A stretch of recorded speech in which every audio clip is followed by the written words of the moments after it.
Assalamualaikum warahmatullahi wabarakatuh. Alhamdulillahilladzi asbagha alaina ni'amahu dhahiratan wa batinah wassalatu wassalamu ala Rasulillah wa ala alihi wa sahbihi wa mawala. Berjumpa kembali dengan saya untuk membahas tema-tema dengan paradigma kritis. Saya akan melanjutkan kembali pembahasan kita tentang madhab kenegaraan Bung Karno.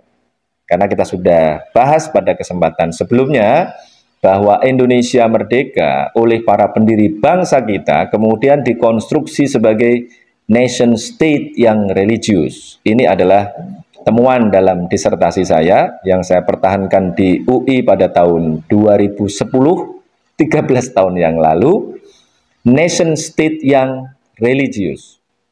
Jadi dari istilahnya, kalau sekarang istilahnya tentu saja negara nasional gitu, negara kebangsaan, tidak ada religiusnya. Tetapi sesungguhnya dengan dasar Pancasila, religiusitasnya itu ada. Nilai-nilai religiusitasnya itu jelas sekali. Maka saya berani menyatakan bahwa Indonesia ini adalah negara bangsa yang tidak sekuler seperti di Barat, di Eropa, tidak seperti apalagi di Turki misalnya, karena disertasi saya ini meneliti dan membandingkan antara Turki dan Indonesia. Kalau Indonesia ini adalah religious nation state, kalau Turki adalah negara bangsa yang betul-betul sekuler. Bahkan sekulerismenya adalah sekularisme yang ekstrim, tidak seperti di Inggris, misalnya di Amerika, tidak. Bahkan di sana visibilitas agama di ruang publik tidak diperbolehkan. Memang benar Pak Karno kemudian memenuhi janjinya untuk melakukan pembahasan kembali di Dewan Konstituante. Di situ muncul pembahasan tentang ideologi negara. Kelompok Islam kemudian mengajukan argumentasi tentang pentingnya umat Islam mentransformasikan ajaran-ajaran Islam ini ke dalam produk kebijakan politik kenegaraan, dan itu hanya mungkin terjadi kalau Indonesia ini dikonstruksi sebagai negara Islam. Karena perdebatan sangat alot, maka kemudian terjadi deadlock. Karena terjadi deadlock itulah maka kemudian Pak Karno melakukan dekret. Kemudian dibubarkan ini Dewan Konstituante. Akhirnya macet, sudah tidak terjadi lagi pembicaraan tentang ideologi negara. Akhirnya sudah berhenti. Ya, negara Indonesia merdeka adalah negara yang dikonstruksi sebagai nation state berdasarkan Pancasila. Dan dalam sejarahnya kemudian terjadi represi terhadap kelompok Islam. Asumi kemudian dibubarkan. Umat Islam kehilangan partai politik yang sebelumnya menjadi sarana untuk memperjuangkan aspirasi politik mereka. Memang masih ada NU juga di situ. Tetapi pada perjalanannya kemudian juga mengalami pelemahan.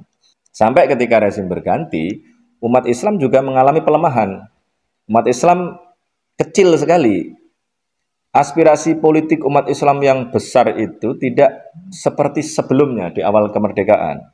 Makin kecil, makin kecil, makin kecil. Kemudian sampai pada puncaknya partai politik tinggal 3, ada Golkar, kemudian ada PDI, dan partai Islamnya adalah P3. Umat Islam sering mengalami represi, istilahnya begitu ya. Umat Islam sering mengalami represi.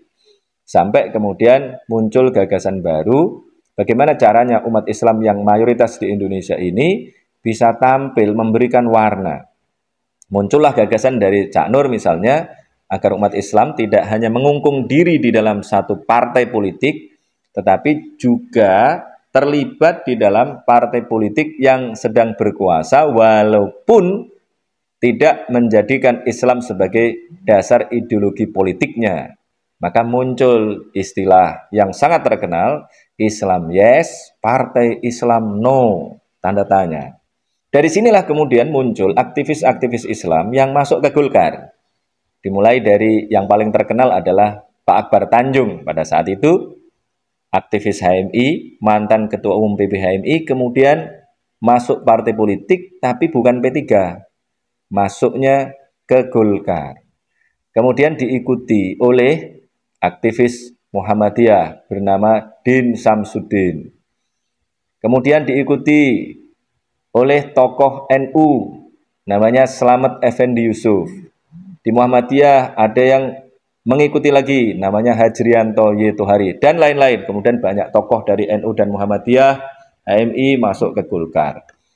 Nuansa represi yang paling dirasakan oleh umat Islam adalah ketika rezim Orde Baru menginginkan agar ada asas tunggal Pancasila. Kalau sebelumnya kan organisasi-organisasi Islam masih boleh menjadikan Islam sebagai dasar atau asas, tetapi kemudian semuanya harus menggunakan asas tunggal Pancasila. Nah, ini yang kemudian menyebabkan keributan.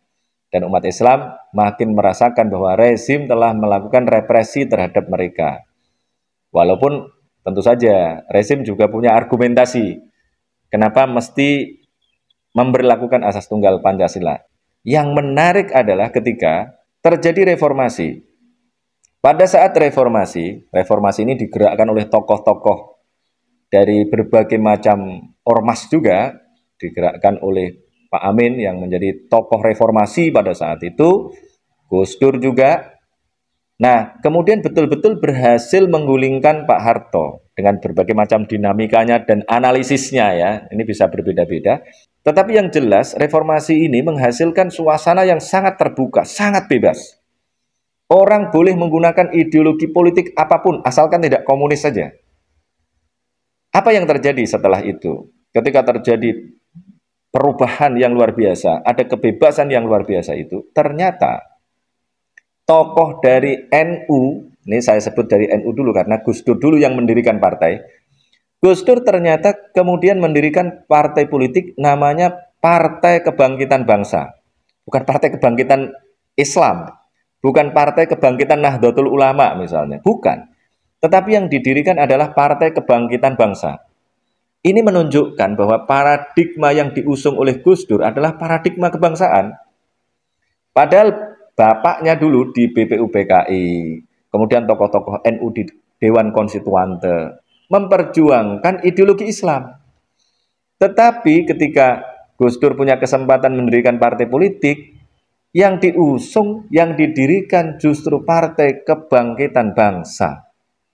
Ini dari NU ini, tokoh dari NU. Kemudian tokoh dari Muhammadiyah, Pak Amin Rais, mendirikan partai politik.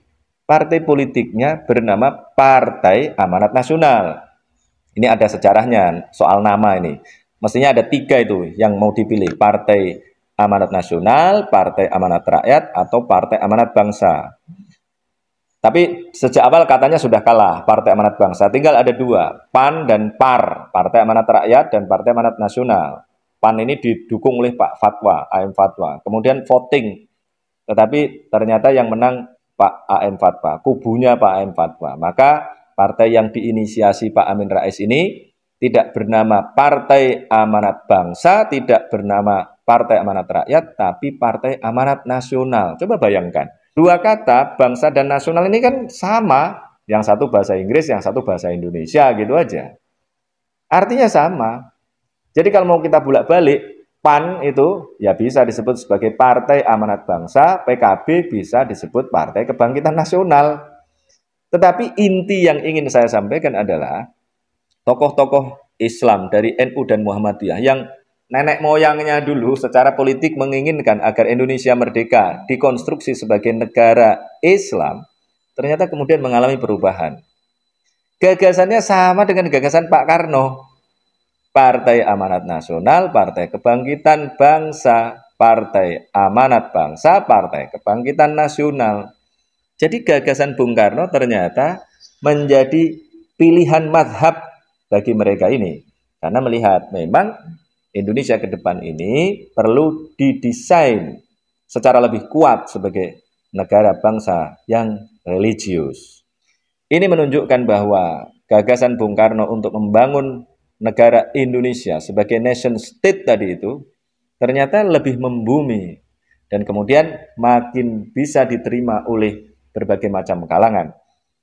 Memang ada kelompok-kelompok tertentu yang ingin melanjutkan gagasan-gagasan awal merdeka itu. Misalnya dulu pada zaman reformasi ada partai bulan bintangnya Pak Yusril Ihza Mahendra, tapi jumlahnya kecil dan makin lama makin hilang sampai sekarang tidak bisa masuk parlemen.